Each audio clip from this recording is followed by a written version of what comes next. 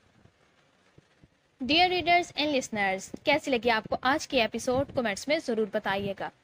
Episode اچھی لگی ہو تو ویڈیو کو لائک کر دیں، دوستوں کو ساتھ شیئر کر دیں اور چینل کو سبسکرائب کر دیں تاکہ آنے والی ہر نئی ایپیسوڈ آپ تک پہنچتی رہے۔